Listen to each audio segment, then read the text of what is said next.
What's up, A-listers? Welcome back to another video. Today we are having hot dogs, 3 different types, and I'm also going to be doing a true crime. Yes, so let's get started because these have been done for a while. So this hot dog it's kind of like a LA style hot dog. It has grilled jalapeno with peppers and onions, and it's a bacon wrapped hot dog. And then this one is just a bacon wrapped hot dog with cheese and ketchup and mustard. This one is like a Sonoran style hot dog. It has fresh avocado with some pinto beans that I cooked with tomato and onion, like a pico de gallo, instead of having it fresh because I don't like raw onions. And it also is a bacon wrapped hot dog. And then over the top I put some salsa. I have some green salsa, and then I put a little bit of this red salsa, just, whatever. And then I have a big pickle. And then to drink, I'm drinking a sparkling water, peach nectarine.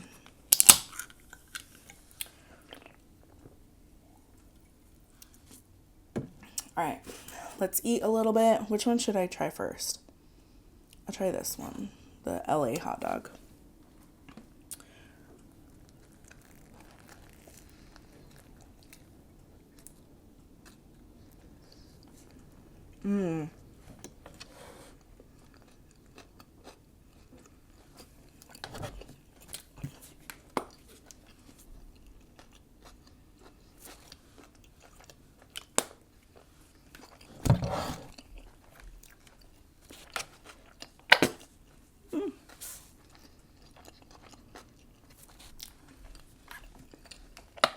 Okay, so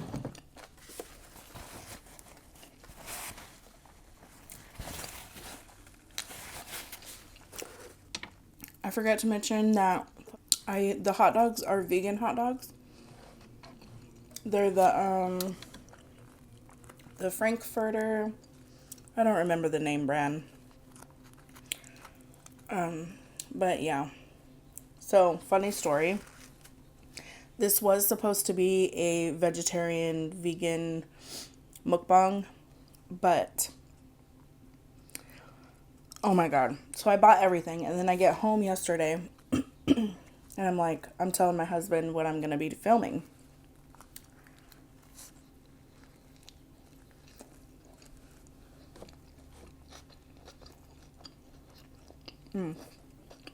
Much better.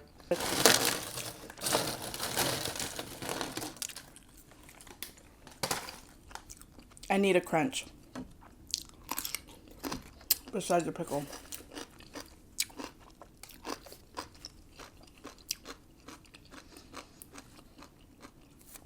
So I'm telling my husband what I'm going to be filming.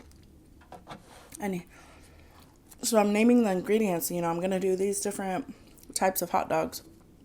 And then I'm like, wait a minute. Bacon. Bacon is definitely not vegan. So I messed up there. I don't know what I was thinking. Because then I was going to do like bacon bits on some. There's so many different types of hot dogs that you can cook. Let me know what you guys like on your hot dog. What type of hot dogs do you guys eat? I like sauerkraut. Oh my god. So, yeah. So this is a vegan hot dog wrapped in bacon.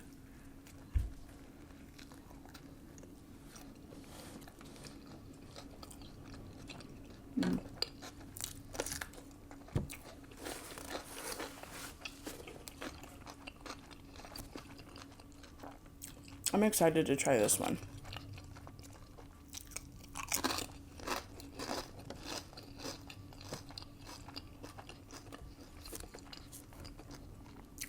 How are you guys? Let me know in the comments down below. What did you guys do over the weekend? My weekend was pretty busy, actually. On Saturday, we had my father-in-law's birthday, so we did the first barbecue of the year because we had really nice weather.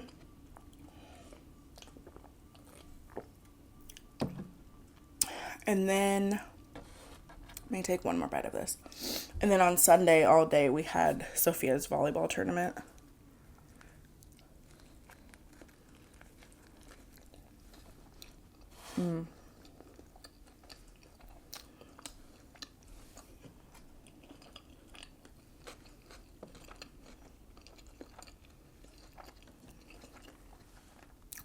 The grilled peppers and onions gives it that like smoky flavor.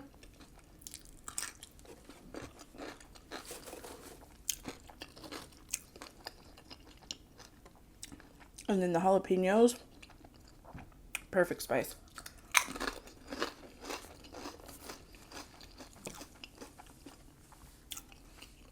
I have a tip for you guys. Maybe you guys already do it, I don't know. When I buy peppers, I buy them in bulk, and then like I'll leave them out on the counter for a little bit.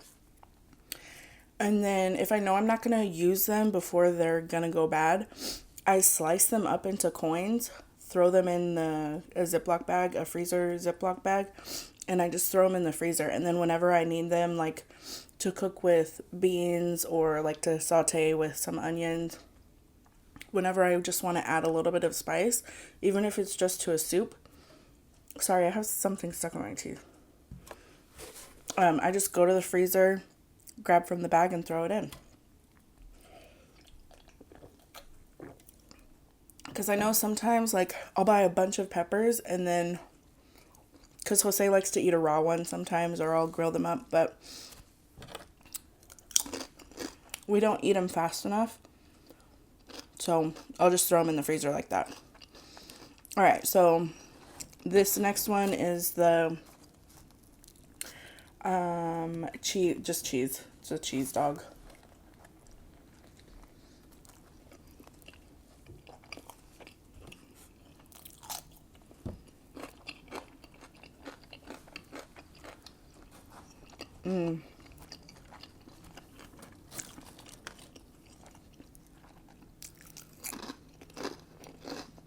So good.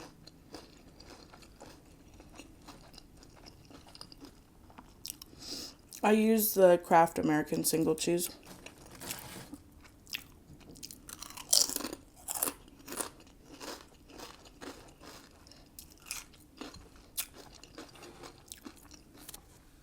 I was going to do like a chili cheese dog, but I think 4 would have been way too much. 3 is plenty.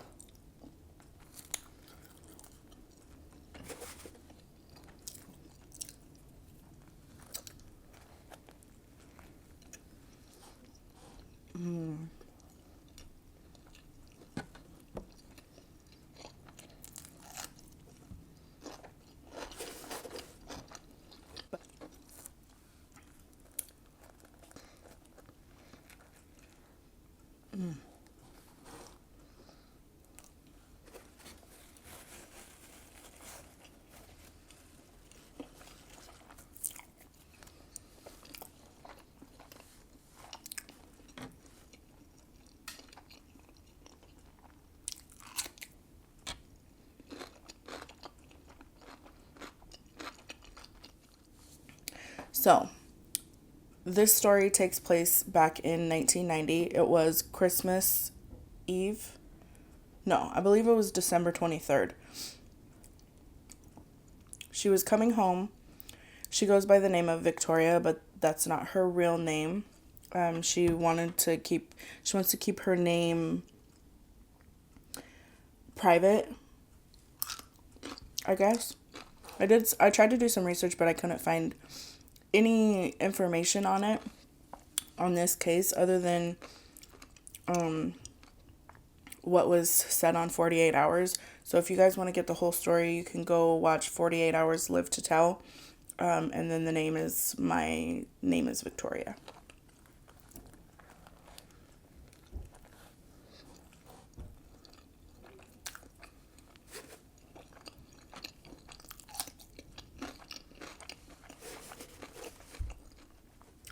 So it was December 23rd, and she was coming home.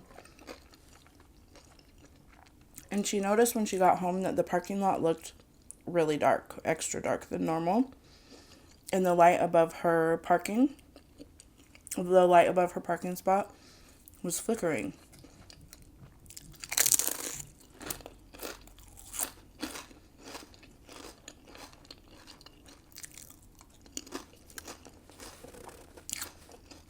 I think she said she was 19 years old. She was by herself. She had just gotten back from looking at Christmas lights with her friends. She was by herself, but she did have a little like lap dog. And so she proceeds to get out of her car and she grabs her dog and tucks it inside of her coat. And as she's getting out, she has this strange feeling like she's being watched. And she could hear what sounded like tires going over like grates of a gate, the tires going over it. And then next thing you know, some guy comes up behind her and it's like, excuse me, excuse me.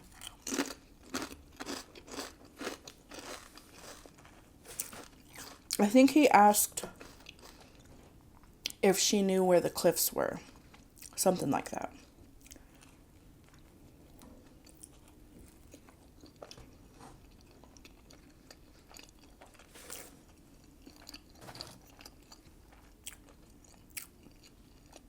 And then she saw a second guy. So the guy that came up to her first was a Hispanic male. And then she saw a second guy who was smoking a cigarette. And she notices him, and as she notices him, he flicks his cigarette butt.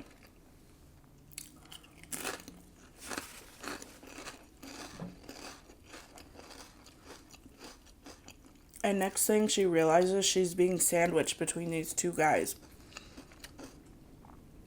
And she's shoved into their car. The the first guy was Asian. The guy smoking the cigarette was Asian. And he whispered from behind her, he whispered in her ear, "I'm going to kill you so bad. I'm going to throw you over the cliffs." Something like that. But basically that he was going to hurt her and kill her. Okay, so before she gets thrown into the car, the Asian guy is like holding her hair and making her look at the Hispanic guy, and the Asian guy is telling her, the first scream or sound that you make, whoever hears you first is going to get shot, is going to die. So, of course, that kept her from wanting to scream. And then she heard a loud noise. When she came to, she was being thrown into this guy's car. As soon as she gets into the car, she's like in survival mode. She's got two guys that have silencers on their guns, and all she can think of is how she's going to get out. So they're driving, and the Asian guy proceeds to ask her where the cliffs are. And she tells him, "I don't know where any cliffs are." But she knew where the cliffs are. She was just, playing along, like survival mode, remember? So she told them, "I don't know where any cliffs are." And then that's when he pulled over in front of somebody's yard and basically told her that he needed a beach girl for a Christmas present to himself. Yeah, so after that, he showed her the gun and then proceeded to rape her.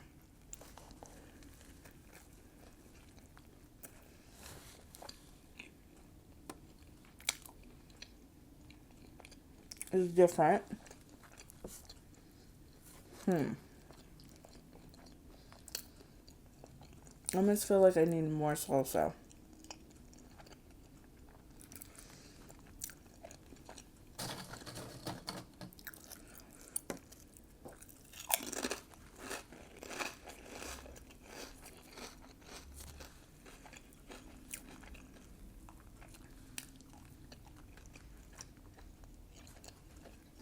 So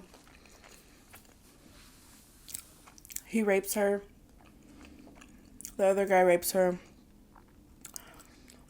And he's basically saying that he can't let her go because she already knows what he looks like, and she's like, "You gouged my eyeballs out with contacts in them. I can't see anything."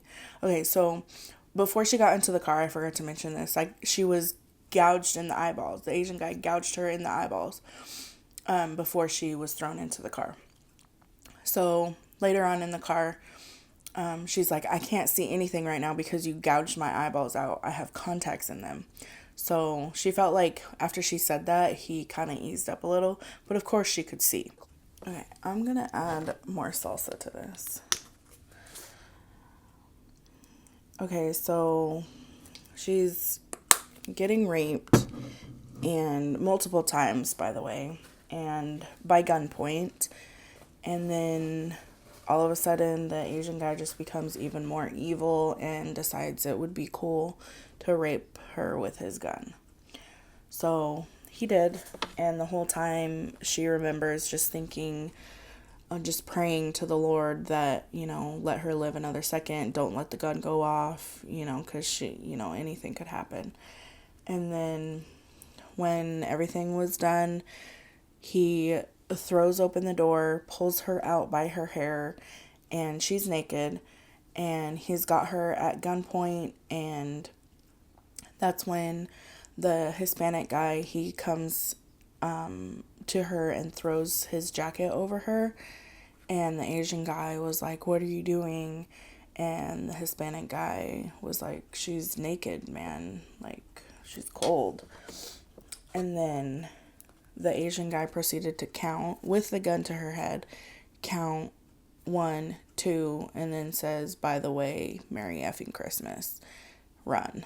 So she runs, of course, and she runs to the nearest house, and the people that answered, they called the police for her.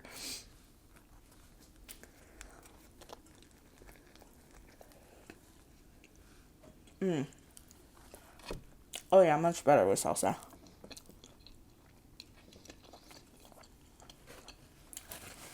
So the police get there, but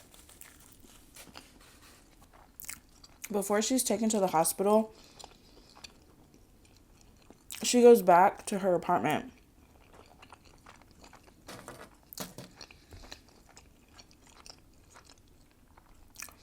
Because the second before she got attacked, while she was getting attacked, her dog had bit one of, I think it was the Asian guy that bit one of her attackers. And then as soon as that happened, she threw her dog into the bushes. So she went back to her apartment to see if she could find him. And she did find him. After that, she went to the hospital.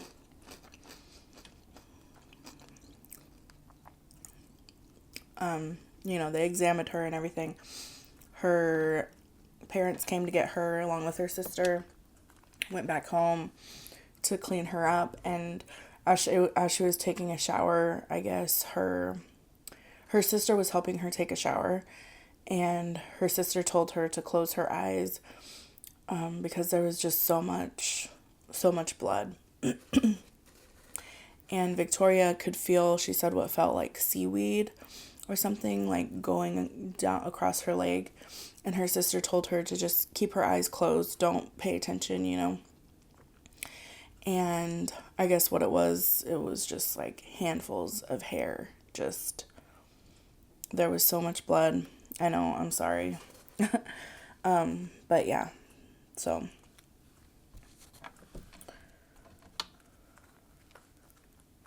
This bun like broke.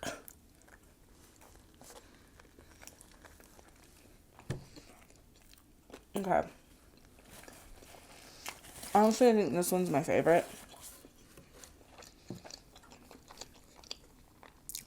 This one is good. But the beans just, they're not doing it for me.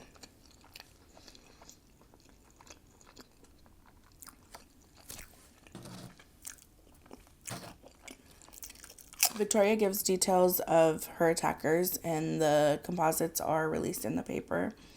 But there was no leads or anything.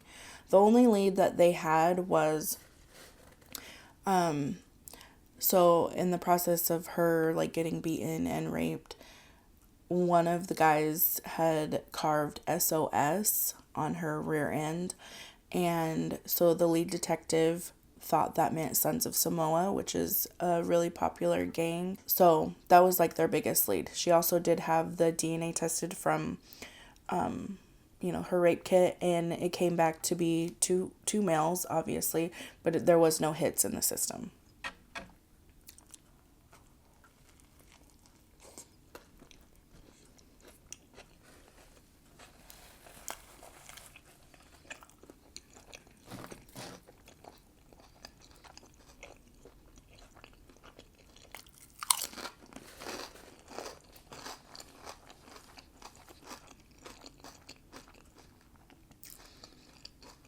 So the detective thought that they had enough information and on this case to be able to catch these guys within a couple of weeks, but that wasn't the case. Years and years and years go by. Over the time, Victoria, she has like PTSD. She's constantly living in fear that they're going to come back to finish the job. She was rightfully so traumatized.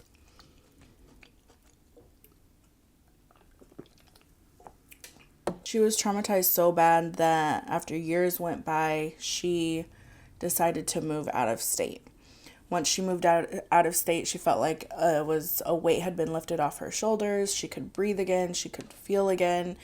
And for once be happy and not live in fear. The case went cold. About 18 years later, she received a phone call saying that there was a hit on the DNA evidence that was submitted. So the detective sent her over a lineup, and as soon as she got the lineup, she could immediately recognize and give the detective the number of the person who had raped her. Now, they had only gotten one, so this was just one of the guys that were caught by DNA. The DNA came back to a match of man by the name of Joseph Sun. Joseph's son was an MMA fighter, and the only reason why his DNA got submitted is because he had kicked in the car of his, the door of his roommate's car, and as a plea deal, he agreed to submit DNA. So that's what he did, and sure enough, it matched the DNA in Huntington Beach, California, for the crime against Victoria. And not only was this guy, he was in the limelight for MMA, but he also played a pretty big role, I think.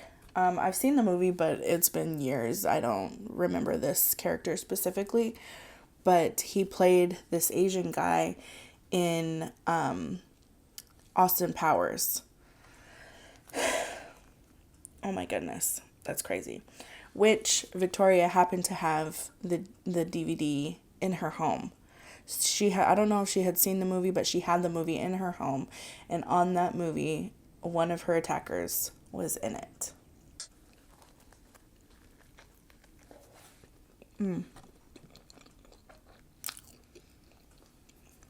So, Joe Sun, I think international man of mystery. He played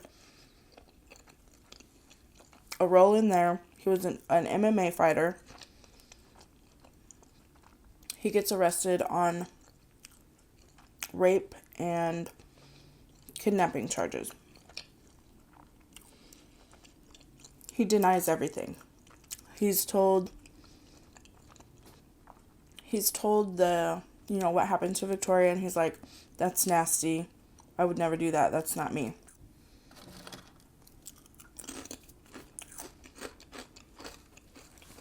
So the case is still open because there's one more guy that they need to find who committed this crime. And so what they end up doing is they take Joseph Sun's picture and they put it alongside the composite sketch of the Hispanic guy, put it out just to see if anybody knows anything about the crime or possibly knows who this Hispanic guy is. They aren't getting any leads for a long time. I'm not sure exactly how long, But eventually, they end up getting an email from a guy who wants to remain anonymous, and he claims he doesn't know anything about the crime, but he knows Joseph's son from high school, and the sketch of the Hispanic guy looks a lot like somebody that he used to hang out with back in high school. Once they get this guy's name, they set up surveillance outside of this guy's house. This guy's name was Santiago Gaton, I believe. Santiago Gaton. Oh, by the way, the whole Sons of Samoa, it didn't pan out. It was a false lead. So they set up surveillance outside of Santiago's house, and all they need is DNA evidence because they already have DNA from Victoria that they collected. So they just need DNA evidence to match the DNA that was taken from Victoria, and then they'll have their guy.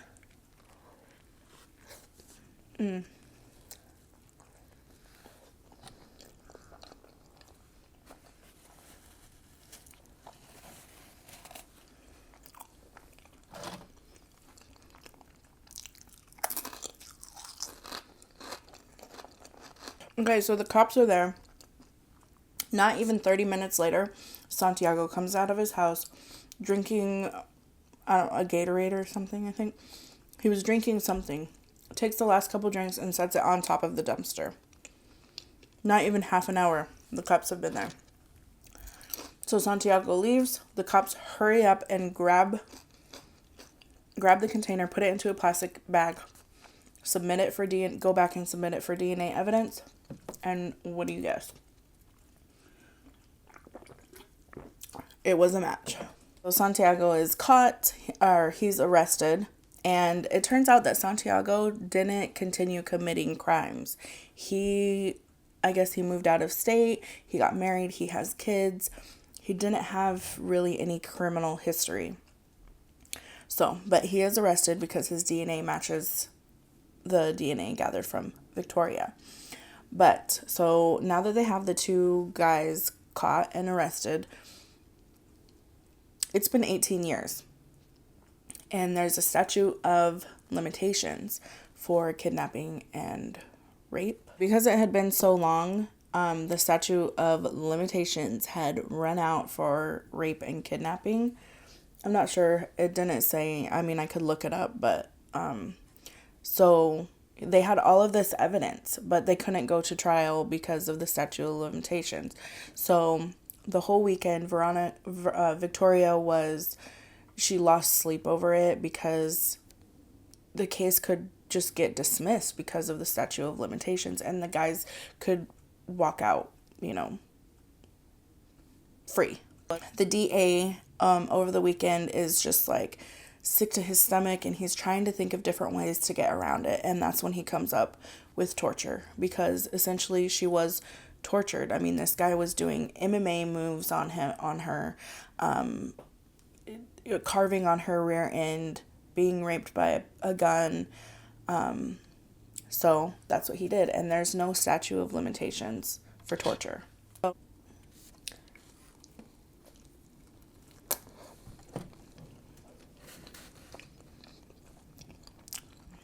So they're both arrested.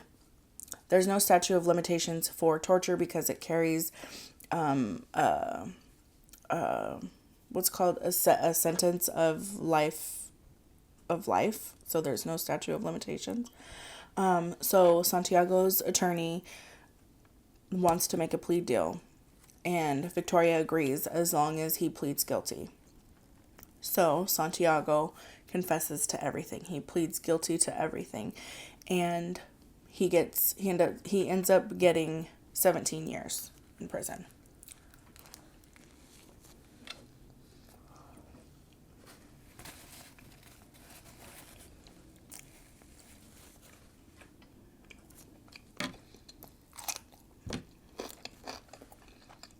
Joseph's son ends up denying the whole thing, so they go to trial. Victoria testifies against him. She has to tell her whole story over again. I guess the jurors were horrified because of the detail, and She said the hardest part was knowing that Joseph was going to be there. Joseph ended up not testifying, but she didn't want to look him in the eye and give him the satisfaction of looking her in the eye. So yeah, and I guess throughout the trial he would like make outbursts of saying that's a lie, that's not true. So he would like disrupt the courtroom. Joseph's son was found guilty. He was convicted, 7 years to life in prison. But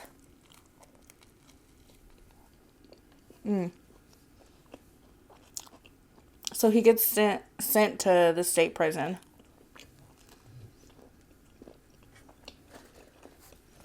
And not even a month later, he kills his cellmate.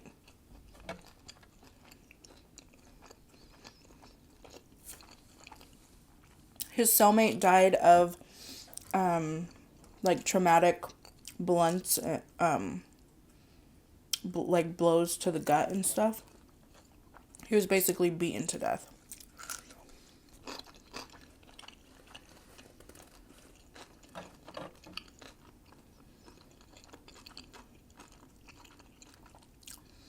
California state,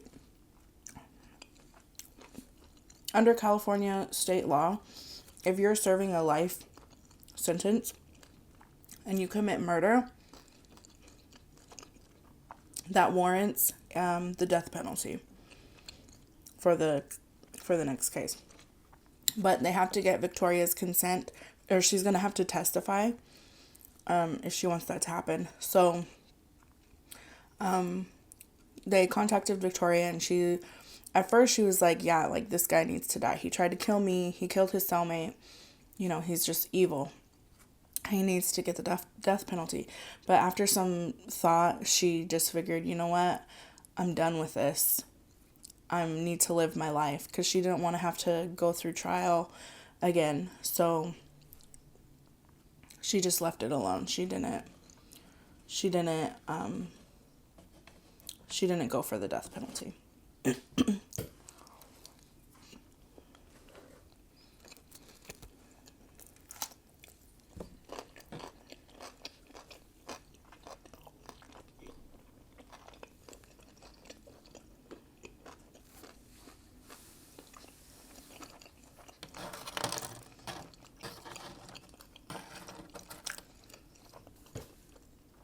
So Victoria goes on to live her life.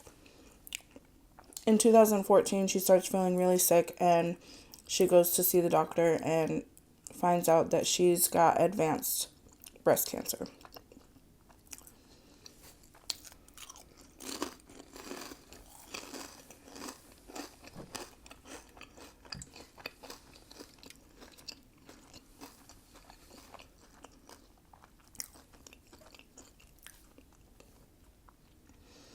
So she goes through treatment immediately, and she's in remission. Santiago, he was scheduled to be paroled in 2018.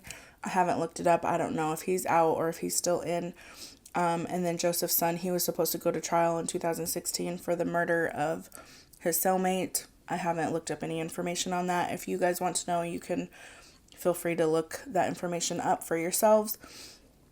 And as far as Victoria goes, she's living a happy, healthy life. And she said that the reason that she chose the name Victoria is because her story and the outcome is victory for her. You know, she's bounced back from the rape and the attempted murder, and she bounced back from breast cancer, and she's got grandkids. She rocks out whenever she can, she says, because she likes rock and roll. And yeah, so that's the reason why she chose the name Victoria. So this story does have a happy ending. It's horrifying, the things that happened to her. And I mean, one will never know exactly what she went through. But I can't even imagine what she went through. Nothing like that has ever happened to me. But I'm just glad that the guys who did it are caught and serving time for it. I hope that you guys enjoyed this video. Give me a like, comment down below, subscribe if you haven't already, share this with your friends, and don't forget to hit that notification bell so you'll know the second that I upload a new video. It was so good eating with you guys, and I'll see you guys in my next one. Bye.